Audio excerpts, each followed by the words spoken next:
Today, this is a short video about the Graham Farish Class 101 with sound fitted. This isn't a brand new engine to myself, it's one I've had for a little while now,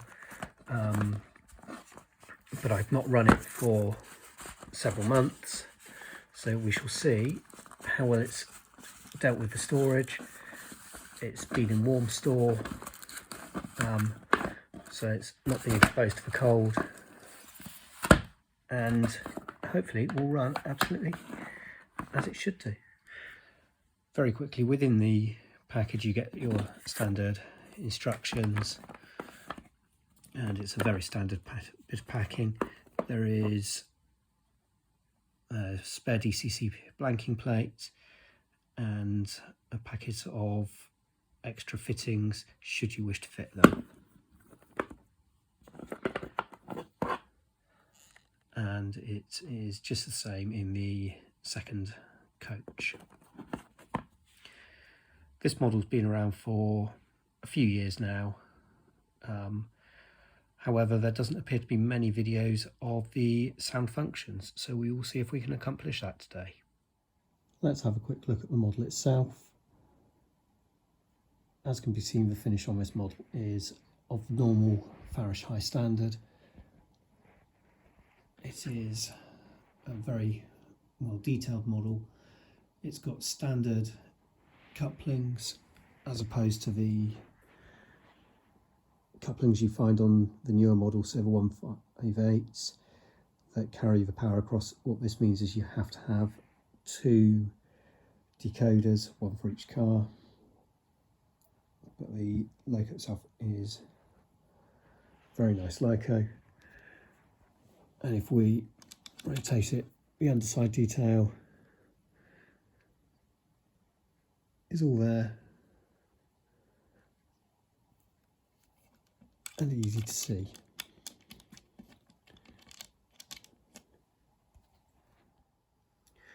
So we're now on this track, ready to go, and we will send it off just to show it running without any sounds on, and we'll give it a couple of run rounds just to make sure all is well with it having been in storage. And it's starting off really nicely.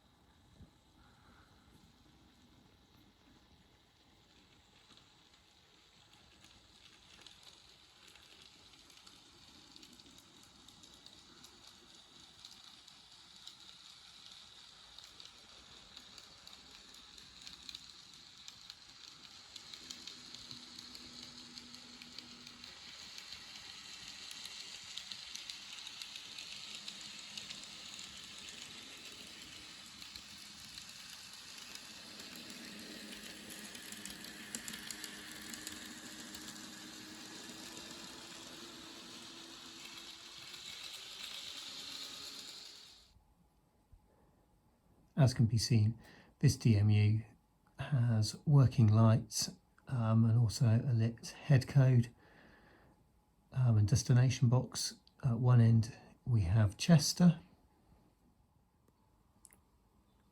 and at the other end we have a different destination code showing, so a DMU can be shown to be travelling between two different destinations.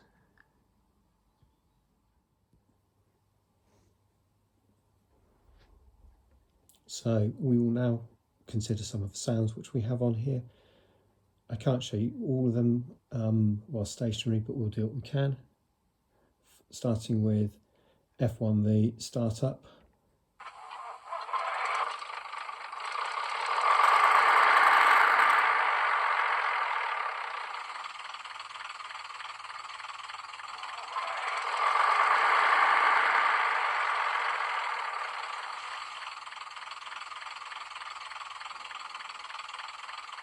So we there have both engines starting up.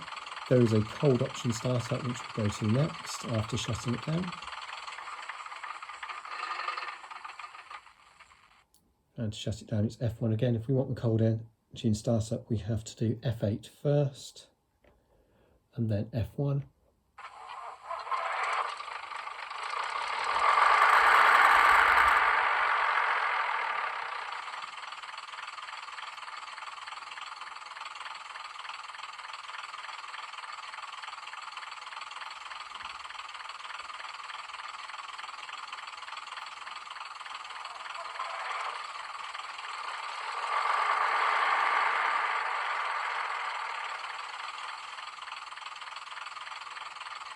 Okay, and we can have horns. The horns do change depending on the speed the loco is travelling at, and depending on the direction the loco is travelling in.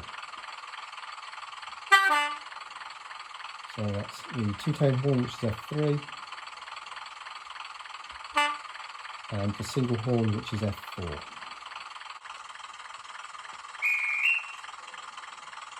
F10 gives us a guard's whistle, and if we went through F11, F12, we could do the guard's buzzer and the driver's buzzer.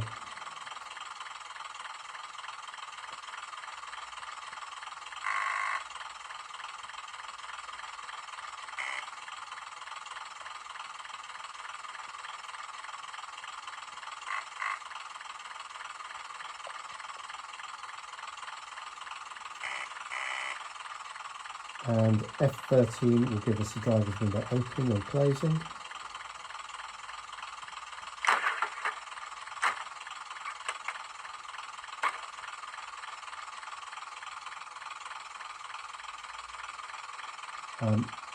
F14 will give us the driver's door.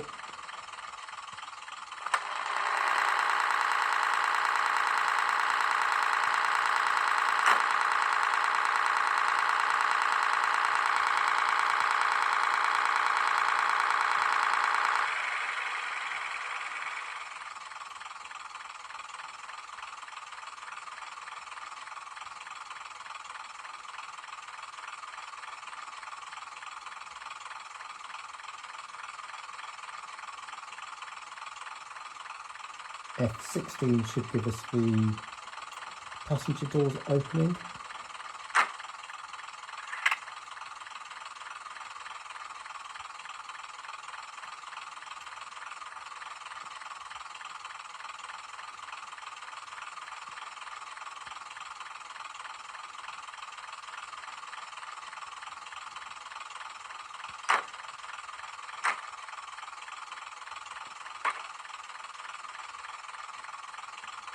And F17 gives us windscreen wipers.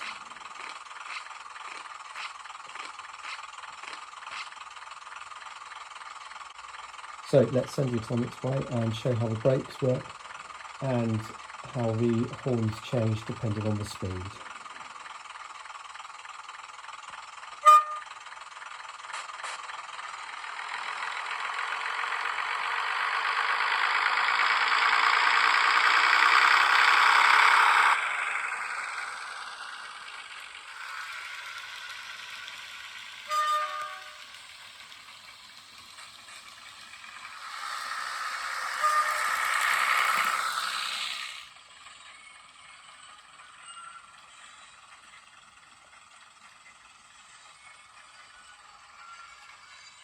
We do have to be going quite slowly for the flange squeal to work,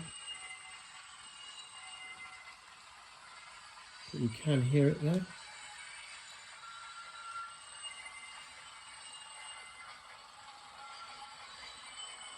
And we can also hear the sound of the unit travelling over track joints.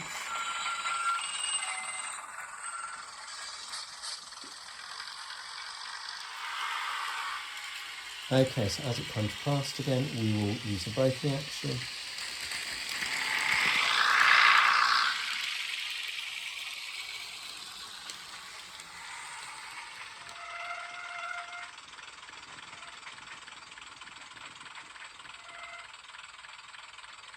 And you just get the sound of the wheels stopping with that.